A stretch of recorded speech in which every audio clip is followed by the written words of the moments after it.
freedom is never more than one generation away from extinction. We didn't pass it on to our children in the bloodstream. The only way they can inherit the freedom we have known is if we fight for it, protect it, defend it, and then hand it to them with the well-taught lessons of how they in their lifetime must do the same. And if you and I don't do this, then you and I may well spend our sunset years telling our children and our children's children what it once was like in America when men were free. Welcome to episode 108 of Gun Freedom Radio, where we engage, we educate, and we inform. I am one of your hosts, Cheryl Todd. And I'm Dan Todd. Our theme today is Civility, Wars of Free Thinking. That's easy for you to say. Well, Cheryl, what does that mean? All right. Well, first of all, it's not civility. You know, I know you like to make up words, but you're not even going to go with this, are you? I'm just reading what it sounds like it says. It is actually the Civility Wars of Free Thinking. So, does anyone remember junior high? I have a few memories that have stayed with me from that time in my life, and they keep coming to mind in relation to some of the events that have happened in the news. When I was in junior high, my family moved, and in changing schools, I found myself as the new kid. My focus wasn't on being part of any particular group, because at that age and in my previous school, everyone just played with everyone. But in this new school, there were clearly defined groups and cliques. And the rules were, I quickly found out, that if you were part of one group, that you did not play with any of the kids from any other group. Well, for anyone who knows me for more than 5 minutes, you know that I do not play by those types of rules. I'm a talker, for one thing, right? I especially love to talk with people who aren't anything like me. I'm curious about who they are. I want to learn about them and their families and their hobbies, which, now that I'm thinking about it, is basically, in a nutshell, what we do here on Gun Freedom Radio. So anyway, there I am in this new junior high school, and it's the first time ever and the only time ever that I landed in the principal's office. You see, there was a fight that broke out. Now, I wasn't actually in the fight, but it turns out that apparently I was the cause of the fight. I wasn't obedient, and I was completely oblivious to all of these hard and fast and yet unwritten rules. And when I wasn't obedient to them, and I had the audacity to not only play with kids from 2 of the groups, but actually 3 of the groups, it ended up in a big old scuffle of knees and elbows and bad words being thrown at each other, which seems an awful lot like what happened this past week when music artist Kanye West stepped out of the box others had tried to place him in. He dared to say something nice. This is his crime. He said something nice to one of the kids from the other group. And by doing so, he ended up in the principal's office of public opinion. And the knees and elbows and bad words are being thrown around by all the various groups has created such a fuss that it has made national news for several days. Bitter, yelling, arguments have broken out, and hateful insults are being lobbed like hand grenades because someone said something nice. Someone dared to think differently and think for themselves, and half the nation has lost their minds about it. If this isn't a wake-up call to help us realize how mindlessly we are following in lockstep with what? With who? Who is setting up the rules for what we are allowed to think and for what we are allowed to say? Well, those of us who seek to protect and preserve our Second Amendment rights are all too familiar with this routine of shaming and verbal abuse by those who want us to live under the thumb of uninformed public opinion and have their hand of rights restrictions clamped over our mouths. We have seen the slow and steady progression and escalation of how these rights restrictors enforce their rules and how they attempt to enslave the minds of our children into their ways of thinking. What were merely disapproving looks a few short years ago are now being puppeteered into marches.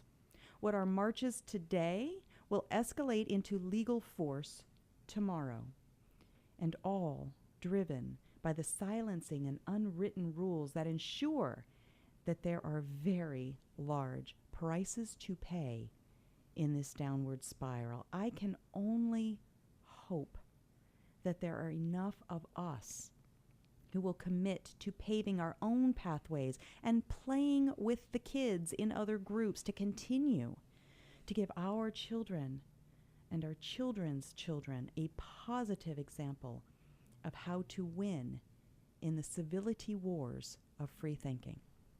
Dan? Well, I kind of got hung up in that part where you said you like to talk.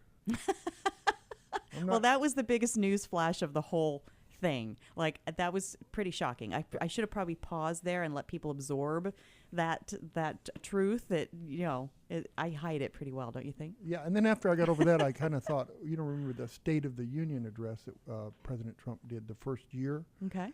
And all the great things that they announced that were improvements and things that were happening for people of all color, and certain groups wouldn't stand up and clap. Mm. They knew that this was a good thing that he was doing, but they wouldn't clap because of what would happen if they did. The others that are in their group would don't cheer him. Don't be positive on any point. And so instead of being behind the policies and behind the improvements, it's more about being against the person or the party that they're sitting on the opposite side of the aisle from. It's and there are limiting. Right, it's so like, who wants to live like that? Right. Don't you want the freedom to, have friends of every political persuasion and lots of different thought processes? And I'm sorry I interrupted you because I like to talk. Right. I know. I you know what? I think I'll just go. I'll see you, Ed. I'll see you guys in a couple hours. People probably wonder, but I'm a Republican. What? Right. What? But you know what? I know several Democrats that have done good Sorry, things. It's not allowed. Good things. They're not allowed to know you. On our side, we're allowed to know anybody we want. But on the other side, they're not allowed to know us and like us. I mean, I guess maybe they could know us, but they're definitely not allowed to like us. But there are some good things about, some of them do good. And I'm going to bring it out when I see something that's good. And I hope that my fellow Republicans don't get upset with me because I think that somebody did something good. And I don't think that that's a problem on the conservative side of politics. Maybe I'm clouded because I come from that side and I know how I think. Maybe I'm projecting my acceptance of others on other people that maybe they are very close-minded and limited. But I don't see that.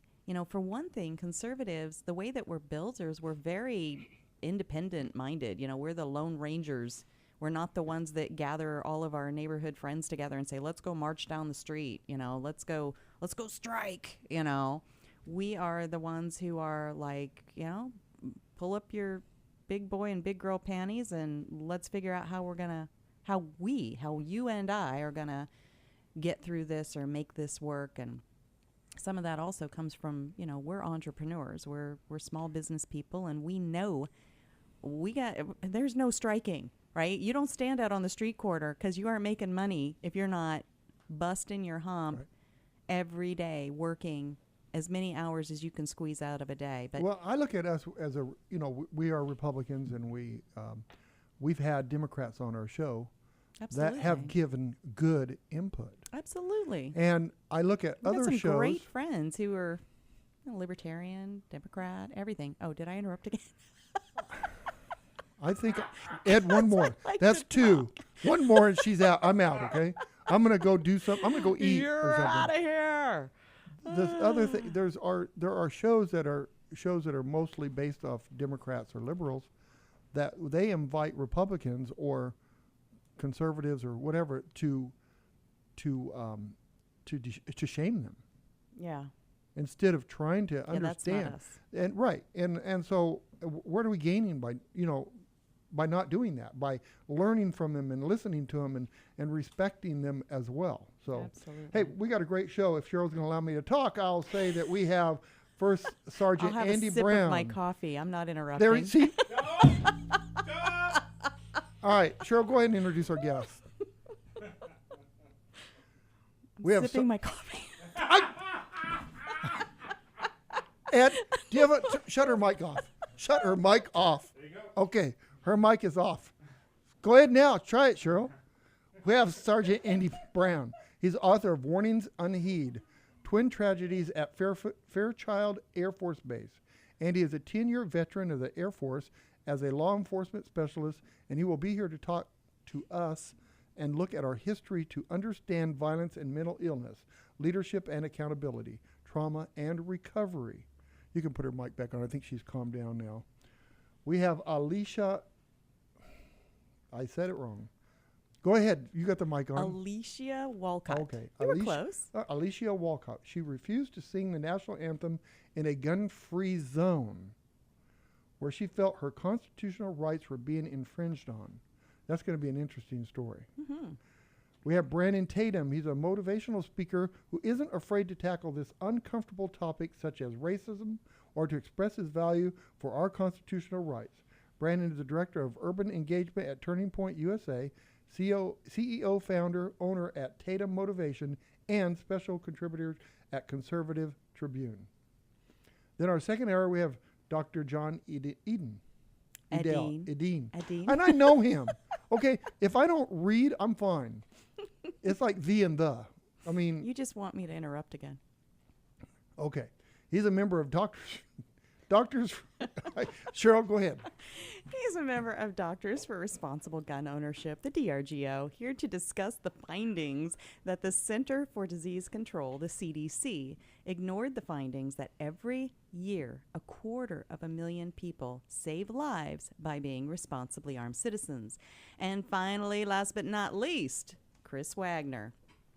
Chris is an Ops Lens contributor and U.S. Army veteran. He has been in law enforcement for the last 35 plus years. He specializes in LE firearms instruction, and he is in charge of a large police academy in North Florida. We're going to ask Chris about some of his latest articles, which includes one on the murder of 2 of his students, the police officers who were recently killed in a restaurant during their dinner break. It's a sad, sad story. We also will have our Responsibly Armed Citizen Report and Dan's commentary. Do you really think that's going to happen? We'll try. Ed's shaking his head no. I'm just going to drink a lot of coffee today, which might make me talk more. I don't know. Better go to break. Stick around.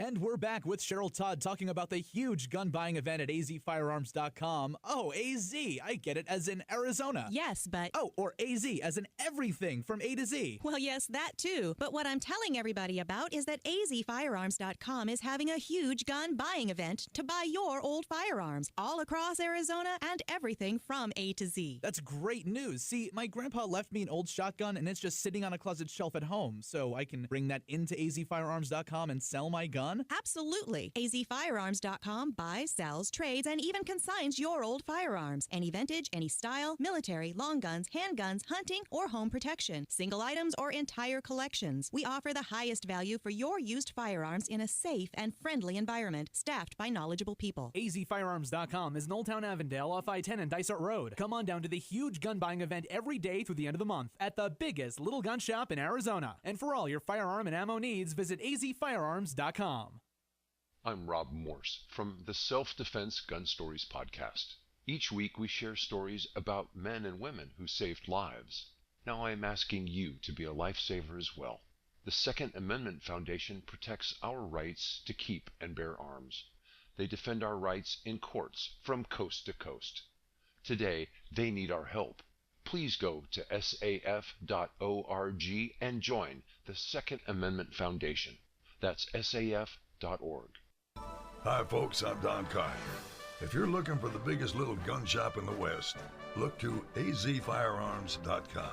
They have 1,100 guns in stock and a knowledgeable staff to help you find just the right firearm for you. azfirearms.com is my nationwide hometown gun shop, and you should make it yours too.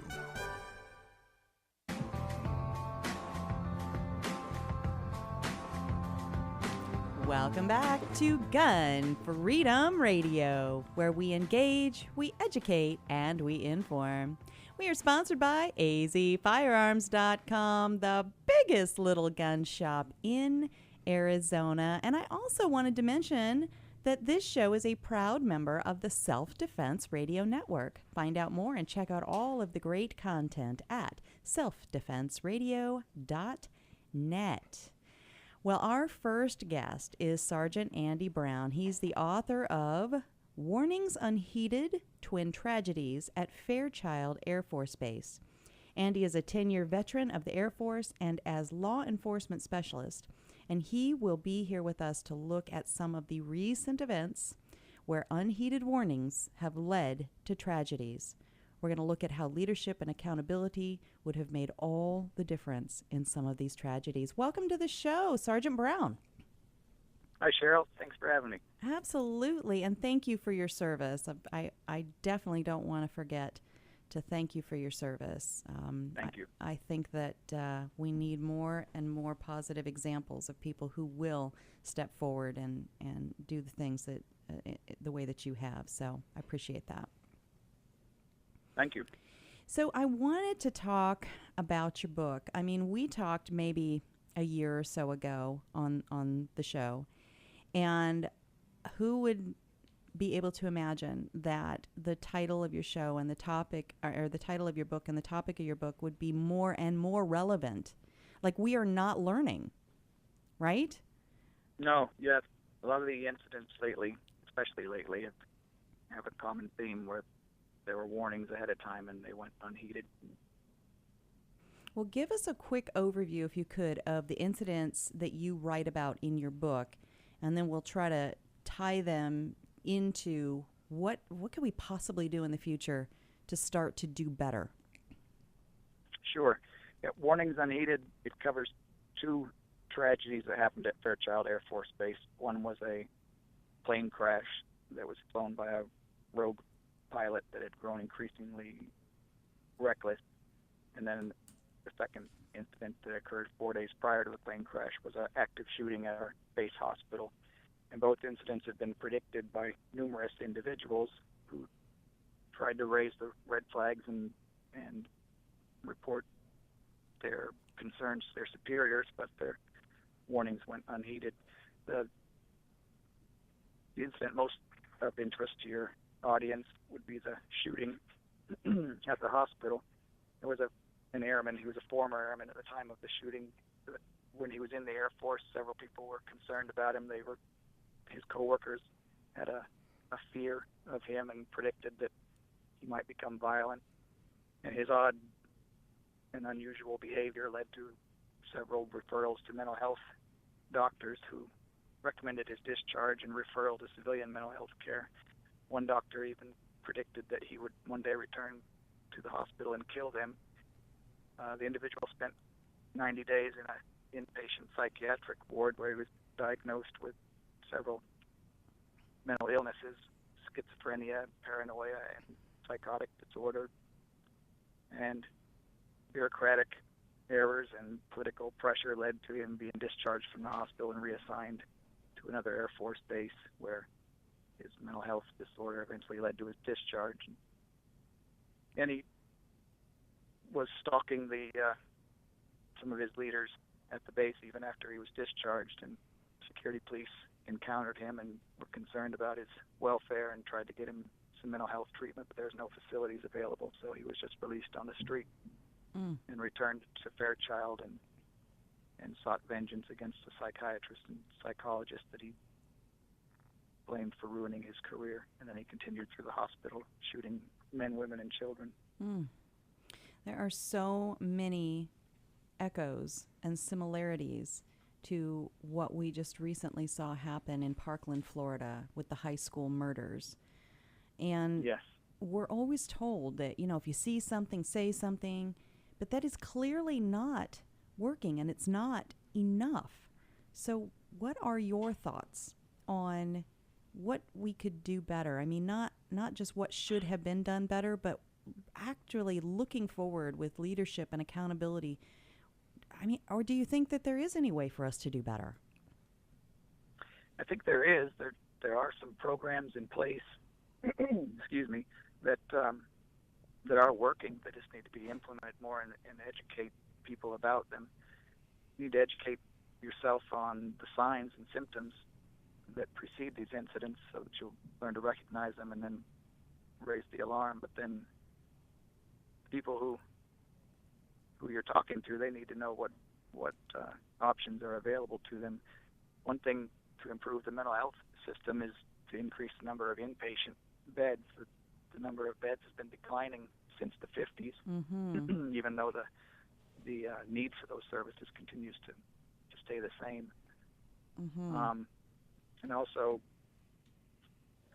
not only would it prevent violence, not all people who have mental illness would become violent.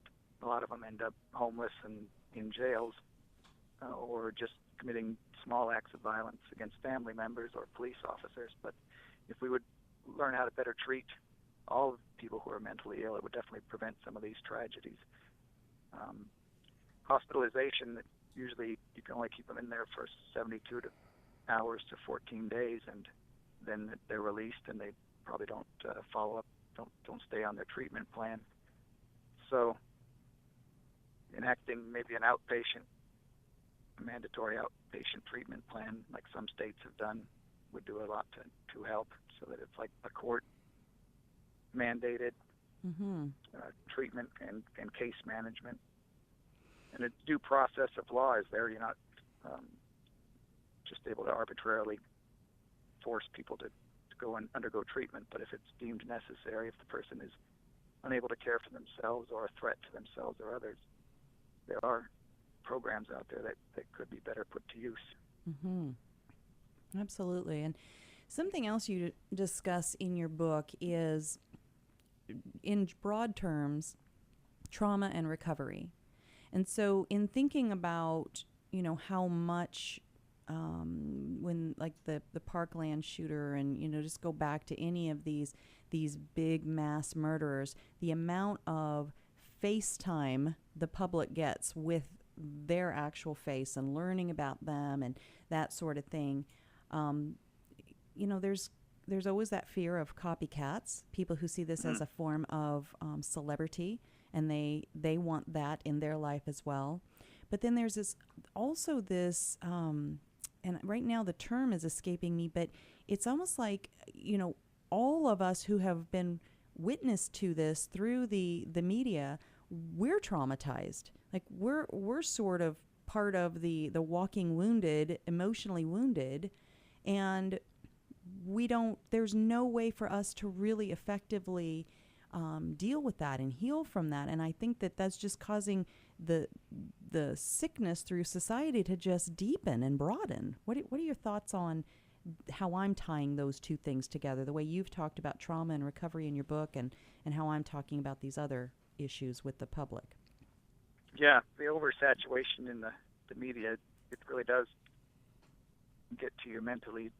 I generally turn off the TV. I don't watch a lot of television news, and I wait until after the incident is, like a few weeks after the incident, so all the facts have come out before I read about the incident to try to learn from it. But there's so much coverage in the media, they haven't learned that lesson as far as inspiring others to get that infamy and attention. But I would suggest that you take a break from the media, because it really can be depressing and affect your mental health. Absolutely. Well, we're running low on time, but what if you could just sum up in a word or two what you think would do the nation good, in considering that we've seen so many warnings go unheeded, and that we're not seeing any indication that the next warning is going to be heeded. What could you possibly leave us with as kind of a let's see what we can do about making things better? What are your thoughts? I think there's too much focus on the methods that people use to commit these murders. You need to stop focusing so much on the firearms and laws that restrict law-abiding gun owners, and speak more about mental health and things that we can do to improve the system that we have, and make better use of the policies that we already have in place to get treatment to these people who might someday become violent, or it would not only just reduce violence, but also give them a better quality of life. Absolutely. Just basically need to learn from the past, because, like I said, all these incidents, they have a lot of commonalities, and some studies show that at least 60% of the perpetrators of mass public murder have mental illness issues, serious mental disorders. Mm-hmm. Absolutely. Well, as we wrap up, I want to thank you again for taking the time to come on and talk with us about this. This is, these are deep, these are heavy topics, but I think that it's so important for us to know our history and know what has happened before, and realize that it's going to continue to happen, because if you always do what you always did, you're always going to get what you always got. And these warnings do continue to go unheeded. So, as we're going out, could you just tell folks how they could follow the work that you do, and also, of course, purchase your book? Sure. And the book also, it's written like a novel, so that the story is more accessible and you can learn from that incident. But also in the end of the book, in the back of the book, there are the traits of a potentially violent person, and people can learn to recognize somebody in their life if they encounter someone like that. But the book's available on Amazon in print, ebook, and audiobook, and also on Audible. And they can learn more about the incident at fairchildhospitalshooting.com. And they can follow Warnings Unheeded on Instagram, Facebook, and Twitter. Very good. Well, thank you again so much. And again, thank you for your service. Sergeant Andy Brown. Thank you. Thank you, Cheryl. Mm-hmm. Bye-bye. All right. Well, that is such an important book. Be sure to look that up. Warnings Unheeded, The Twin Tragedies at Fairchild Air Force Base. And our next guest is waiting in the wings. We have Alishia Wolcott just on the other side of these messages. Now, she's the young lady who decided, you know what, I do want to sing the national anthem, but I'm not real keen on going into one of these, quote, gun-free zones. I don't want to leave my constitutional rights on the other side of the fence. So stick around. We're going to have a great conversation with Alishia Wolcott.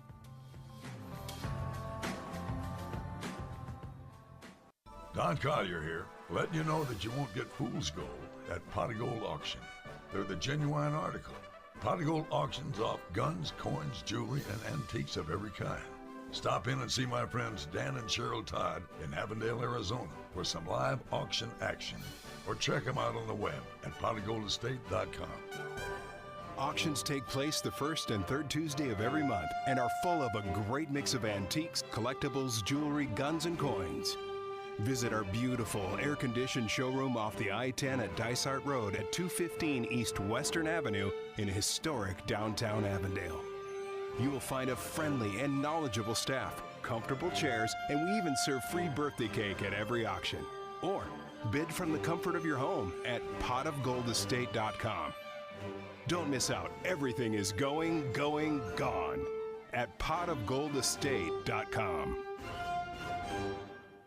Hey everybody, this is Joey Rocket Shoes Dillon, world champion gunslinger and Hollywood gun coach. In the Westerns, there's always a good guy and a bad guy, and sometimes the ugly guy. And I always root for the good guy, which is why I'm here to tell you about the good folks over at azfirearms.com. They are straight shooters and always give you the best deal in town. azfirearms.com is the biggest little gun shop in Arizona and have something for every single gun enthusiast. Long guns, pistols, hunting, military, law enforcement, home protection, you name it. And when you've got some guns to sell or trade in and trade up, azfirearms.com are the folks to see. Geez, they bought a cannon once. They are family-owned and operated, friendly staff, courteous, totally reliable. azfirearms.com will give you the best value for your used guns. So stop in, see my friends Dan and Cheryl Todd at azfirearms.com in Old Town Avondale off the I-10 and Dysart Road, and tell them Joey Rocket Shoes Dillon sent you.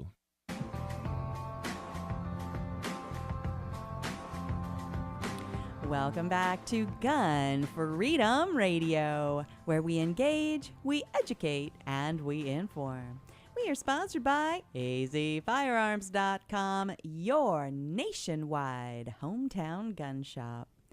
Well, we are excited to bring on our next guest because what's going on with her is so in line with our theme today, which is civility wars of free thinking. And people that want to think for themselves and think out of the box and say or do something that's unpopular, there's such a heavy toll. There's such a heavy price for us to pay. And Alishia, she stood up for herself recently. And I wanted to talk to her about that because she's a young lady who said, you know what, I do want to sing the national anthem at a sports event. I'm talented. I've trained myself. I was accepted. There's even a process you go through to even be accepted to do that. But she said, you know what, I'm just not comfortable doing that in one of these quote unquote, air quote, gun-free zones. I'm not comfortable with leaving my constitutional rights on the other side of the arena wall. And I wanted to bring her on and talk with her about that whole incident. Alishia, welcome to the show. Hi, Cheryl. Thank you for having me. Absolutely. So did I state that about right, about where your mindset was with all of that? Yes, absolutely. It was very much that. I was so excited to sing, and then to find out that I'm not allowed, one of my rights. It's like, what? Mm-hmm. Mm-hmm. And so, did you have a whole bunch of people go, hey, thumbs up to you, way to stand up for what you believe in? Was that the response that you got? It was definitely a mixture. I did get a lot of private messages that were, thank you so much for standing up for our rights. We're hats off to you. We stand with you. And then, of course, with it came a lot of the, you're stupid, don't know what you're talking about, things like that. Mm-hmm. Mm-hmm. And isn't it funny, and I get that a lot too, that it's always the private messages that are thumbs up supporting me, right? And then the public messages are the ones that are the trolls and the haters. And so then the implication to anyone peeking in and reading the threads is that, nobody's on the side of people who want to, say something a little bit different. Exactly. It's that silent majority. Mm-hmm. Absolutely. So you'd said that there was kind of a common response. It was a little bit of a red herring when we were talking off air. What were people saying about your stance? a lot of the responses, one thing I noticed was they were saying, well, why does she need a gun to sing? Are we going to have sound effects for rockets, red flare? And I thought that was pretty cute. funny, but That's cute. But that wasn't the point, because I hadn't actually even gotten my schedule to sing yet when we saw these new regulations saying that you can't bring a gun into the stadium. I don't need a gun to sing. There are plenty of times I can go somewhere and sing and not feel like I'm going to be attacked or need to protect myself. I've sang the anthem before a few years ago, and it was when I went to the game for my own enjoyment. Mm-hmm. Does that make sense? Mm-hmm. Absolutely. And so people missed that point. It was two separate instances when being asked to sing and going to a game with my husband for just pleasure. Well, I think that it's even, there's kind of two things here for me. One is, the importance of reminding people that, being able to carry your tool of defense, whatever that tool is, maybe it's a knife, maybe it's mace, maybe it's a firearm. Being able to have that is, that's the difference of life and death, right? That's not something you just play around with and just kind of mindlessly go, oh, well, here I'm allowed to, protect my life and the lives of my family, and over there I'm not. I think that it's good that you engaged not only your thinking, but that you caused others to have to go, wait a minute, what now? We don't have to just mindlessly follow other people's rules? Wait, that's not what we're hearing all the time. So for me, that's huge. Yeah, definitely. And that was another thing I noticed. A lot of people were saying, I don't want to be somewhere with a person who has a gun right next to me. And I don't think people understand the point of concealed carry. It's concealed. You don't know I have a firearm with me. Yes, exactly. How many people every day are you next to that carry a firearm and you have absolutely no idea? But they're not sitting around and that was something people were like, oh, they're going to go wave their gun around. No, a responsible gun owner is not going to go, I have a gun, look at me, I'm cool. Exactly. And so then the second fold issue for me is that there is a very real safety issue when we are going to, let's say it's a sporting event, right? Or to the airport or someplace that everybody knows that everybody walking from the parking garage through whatever streets and alleys and neighborhoods and whatever they've got to walk through to get to the event where it's this gun-free zone, all the bad guys know that everyone attending, let's say the game, is unarmed. All the way from the parking lot to the event, and then all the way from the event back to the parking lot. And exactly. And go ahead. Oh, sorry. There's a lot of places in downtown Reno that people will park that aren't right next to the stadium. There's a few times I've parked numerous blocks away, and at night, it's kind of sketchy. Yeah, absolutely. I had an incident like that 6 months or so ago where I was going to, I think it was a basketball game or something, and it was one of the odd occasions that I was meeting friends there and my husband wasn't with me, and knowing that I couldn't have my tool of defense, any of my tools of defense with me, I really kind of thought about it for a second. I'm like, do I really want to go that bad? Maybe I don't want to go that bad, that I'm going to risk that something might happen and I'm allowing myself to be disarmed. So when I heard your stance and what you did, I was like, high five, sister. I know what you're feeling, right? Yeah, and it was hard. I'm not going to lie, I almost cried because I love baseball. And it was such a hard decision to say, you know what, it's a slippery slope. We're heading down to this movement that is seeking to take away our guns and our rights. Well, and so that's what it came down to. Do we take part in this event at this place that is seeking to join this movement to take away our Second Amendment rights? Right, and you had just kind of mentioned, you know, the primary reason that you are a gun owner is just knowing that you're exercising your liberty. You want to talk about that a little bit? Yeah, and that was something else that people missed is it's not, I don't have to carry a gun everywhere I go. It's not, I'm not afraid, I'm not paranoid. it's that I should have the option to whether or not I want to protect myself, whether it, like any place or time. This should be my choice and not place my protection in the hands of someone else, which moments like, for instance, Parkland, where the cops sat outside and didn't do anything. They want me to sit and wait for that? Right. We're outsourcing our security to people that we don't even know if they are trustworthy, right? Exactly. It's just crazy to me. And we're abdicating all of that to someone somewhere, just assuming that they're going to value your life and do what it takes to protect your life and the life of your husband or whoever you're with or the person sitting next to you that you don't even know. We're just assuming way too much that somebody else is going to fill that gap for us. So, so somebody else you'd said was saying that somehow you were breaking the law, or you thought that the stadium was breaking the law. Help me understand that one more. That was another entertaining one in the, because I sat and read most of the comments I got, and someone said if she doesn't want to follow the law, lock her up, and that it kind of became a theme. And I'm like, well, wait a minute. Oh my gosh, lock her I'm not up. breaking the law. The law in Nevada, we're an open carry state for one, and a private company just saying, hey, you can't carry here, that's not a law. That's their policy, and that's fine. Which means they couldn't have me arrested for carrying. They could say, hey, you're trespassing, you need to leave. And then if I refuse to leave, yes, then I could be arrested and you could lock me up and have your gun. Wow. You know what? But that's not what was happening.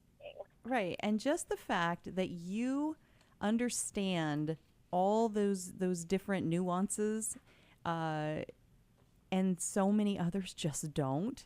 I mean, why is this not a wake-up call for people in their own ignorance? I mean, that's kind of a hateful sounding word, but I don't really mean it as to necessarily be hateful. But it's just, if you don't know, then you don't know. And then if you know that you can find out and choose not to, then that's willful ignorance. And there's just way too much of that out there.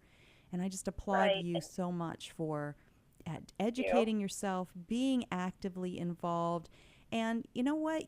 You didn't say, look, I'm going to form a march and I'm going to force this stadium to bend to my will. You just said, you know what? I'm going to choose to say, fine, if that's what you want, I'm just not going to play your game. And I really, really respect that. Thank you. Yeah, and I wanted people to know. I said it wasn't this, people, it's your 15 minutes of fame. No, this is a very real issue, and people need to understand that there's two sides.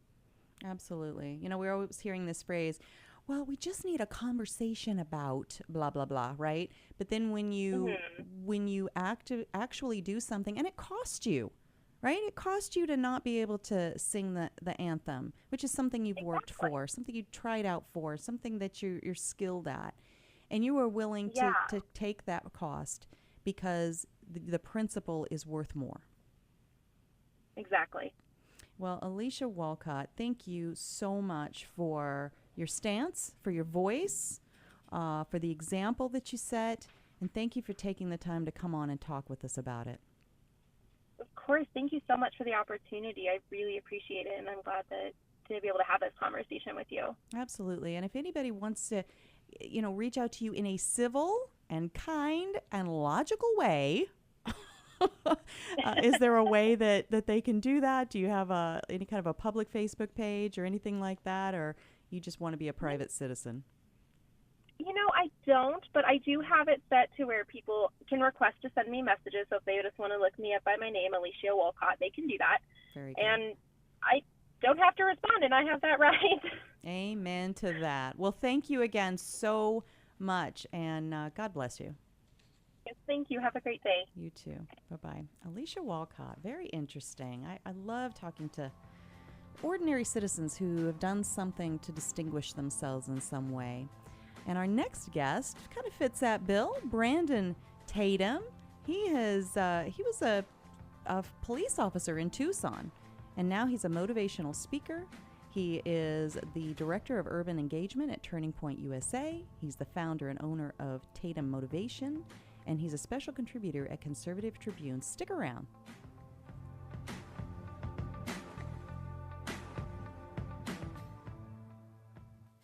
And we're back with Cheryl Todd talking about the huge gun buying event at azfirearms.com. Oh, AZ, I get it, as in Arizona. Yes, but... Oh, or AZ, as in everything from A to Z. Well, yes, that too. But what I'm telling everybody about is that azfirearms.com is having a huge gun buying event to buy your old firearms all across Arizona and everything from A to Z. That's great news. See, my grandpa left me an old shotgun and it's just sitting on a closet shelf at home, so I can bring that into azfirearms.com and sell my gun? Absolutely. azfirearms.com buys, sells, trades, and even consigns your old firearms. Any vintage, any style, military, long guns, handguns, hunting, or home protection. Single items or entire collections. We offer the highest value for your used firearms in a safe and friendly environment, staffed by knowledgeable people. azfirearms.com is in Old Town Avondale off I-10 and Dysart Road. Come on down to the huge gun buying event every day through the end of the month at the biggest little gun shop in Arizona. And for all your firearm and ammo needs, visit azfirearms.com.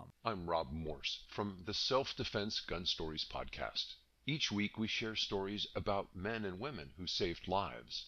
Now I am asking you to be a lifesaver as well. The Second Amendment Foundation protects our rights to keep and bear arms. They defend our rights in courts from coast to coast. Today, they need our help.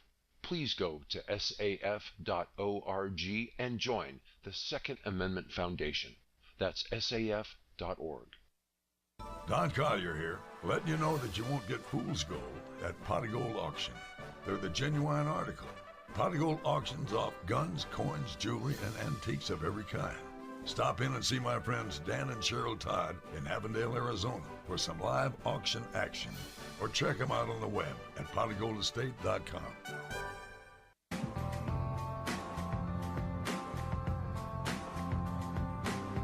Thanks for sticking around. You are with Gun Freedom Radio, where we engage, we educate, and we inform. We are brought to you by azfirearms.com, the biggest little gun shop in Arizona. Well, we are pausing just a moment, trying to get our next guest on the line, Brandon Tatum. Hopefully the phone gremlins will cooperate with us, but sometimes that happens on a live show, so we just kind of roll with it. I do want to definitely mention that this show is a proud member of the Self-Defense Radio Network. There are dozens of shows already signed up, already still joining, soon to be announced. And so we are very proud of this network that Paul Lathrop is kind of the thinker behind this. And he's one of the co-hosts of Polite Society podcast. And he said, it is so hard to know how to trust the information that you're getting.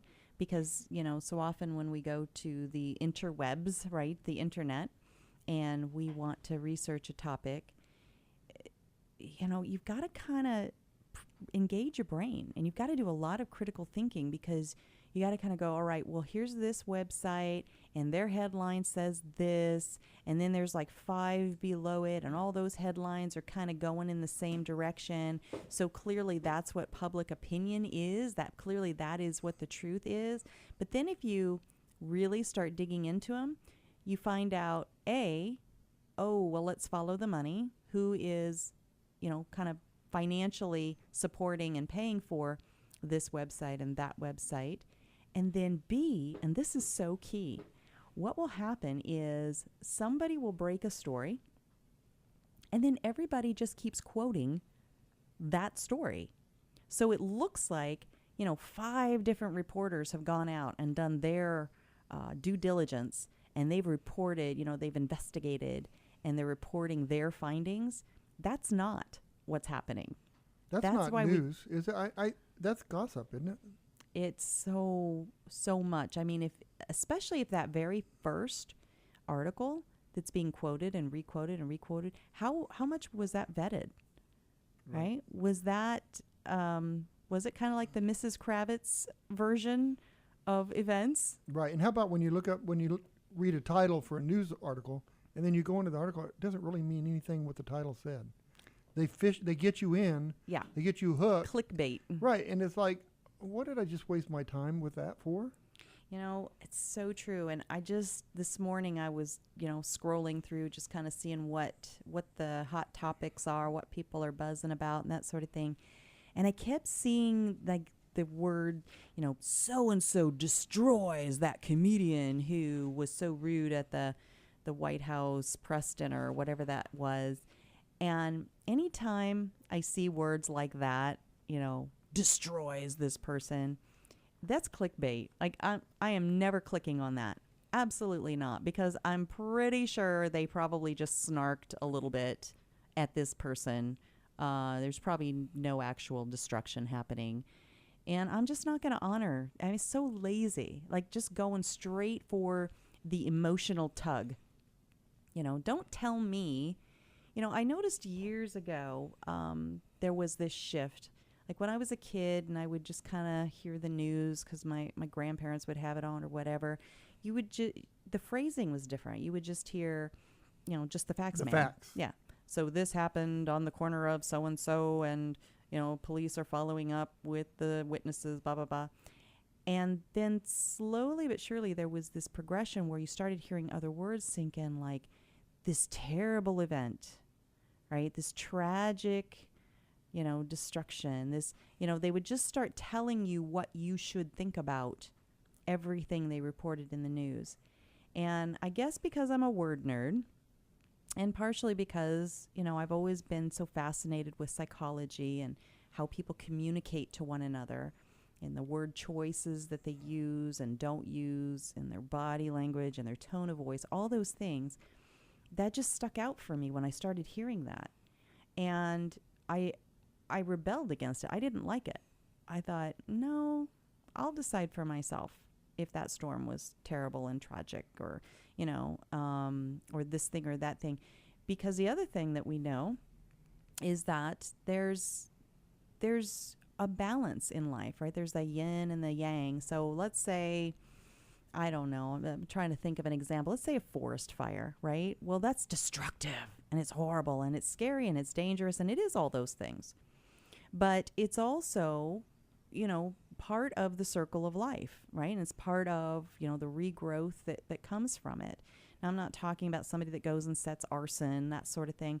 I'm just talking about before, anybody occupied lands from sea to shining sea, there were such things as forest fires. They came along and they happened, and trees grow and they die, and that kind of thing. And so is everything only one? Can you only see things through one lens? So am I rambling too much, or am I making sense? You're rambling too much because you're going all over the place. And I wanted to comment at the start of it when you wait a minute. Now I got to interrupt you again because I like to talk. At the start of your rant, you were saying that the news is not telling the truth, and they're exaggerating the stories. And back in the old days, you would listen to the news and you were able to form your own opinion. Mm-hmm. Now it's like, okay, Circle K got robbed at 20th Street in Van Buren today. And, what was he doing out at 3 o'clock in the morning? And let's have somebody come in and talk about that. Well, at 3 o'clock, you shouldn't be on the streets like this and all this other stuff when all I want to know is the facts. Then after I see that there's several robberies in that area, well, I just won't go in that area anymore. But that's the problem. There's just too much exaggeration. There seems to be plenty of news that we shouldn't have to exaggerate the stories. I mean, even on Fox News, they'll say, there was a shooting. We don't know how many people were shot. We don't know if anybody was shot. Right. We're not sure it was a gunshot, but stay tuned because we're going to get right back to you. Back on the shooting. Well, you know what? It might have been it might have been a backfire, but we're not sure because we're not sure if there's any cars in the area. Stay tuned. Well, It wasn't a shooting. Somebody had a snap cap, and they snapped the cap, and people ran from all over. So they're wanting a story so bad, and they want to be the first one to tell the story. They're exaggerating, and they're just trying to keep you. Listen to me, because I'm coming out. I'm going to be able to give you the story. But don't go anywhere else, because when I get the story, I'll tell it to you. Mm-hmm. And they just want you to stay glued, and they're giving nonsense. Oh, it's so true. There was this radio station that I actually stopped listening to because they would constantly set up, in our next segment, we're going to talk about, and then they would say, a topic. And I was like, oh, that's interesting. I want to listen to that. And so they would get to the end of the segment and they hadn't talked about it. But as they were going out to commercial, they're like, well, stick around because coming up, we're going to talk about. And it wasn't like they were legitimately running out of time in each segment. We do this now, and there's sometimes we just flat out don't get to the topics we think we're going to, or run out of time, or, the phone gremlins, make it where we can't reach or because Brandon somebody Tatum. talks too much. Or because, what? Are you talking? Did you look at me when you said that? No, sure, no. But anyway, that was manipulative. That was flat out because Right. it was every day, every show, and I got hooked enough times that I got mad at myself.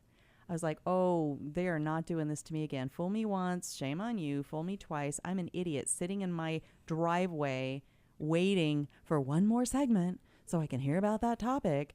It's like, no, if it's that important, I'll look it up on, probably back then it was just in the newspaper. So maybe that's why. I don't even know if we had the internet. So that's maybe why people drive slow on the freeway, because they don't want to get to work until they hear the story. So they're going way slow so they can wait for that story, right? That's a theory. I don't know. I've seen that happen. I know. Probable, I get very frustrated. but I it's get possible. very frustrated with that when you think you've got a story and you want to know. Yeah. And then they never even cover it, or they cover it after you turn the radio off. Yeah. I don't think they could really get away with it quite in the same way these days because people's attention spans. I mean, even videos I see come through on Facebook or whatever, it's like the first thing I do is I look to see how long it is. Right? And so it's like, 60 seconds, I'll definitely listen. Yeah. If it's 3 minutes, it better be pretty interesting. And I just want to bring up one thing before we run out of time. When you're on the, you're doing interviews on the radio, like our show, we do interviews with people. Let's get both sides. And if there's anybody out there that wants to talk to us about the reasons why we shouldn't have guns, come on the show. We'll talk to you, right? Absolutely. So we want both sides, and half the time, most of the times on the local radio stations, they just want to tell you their story, and then they want to push that story. And yes, we are pro-gun. We want pro-rights. We want to talk about that, but give us a reason why we shouldn't do what we're doing. Absolutely. Well, we have to run, and unfortunately, we weren't able to connect with Brandon Tatum, but hopefully we can have him on in the future. But in the meantime, definitely look him up. He has got a great YouTube channel. He does wonderful Facebook Lives where he engages his tribe, right, his followers, in topics such as racism.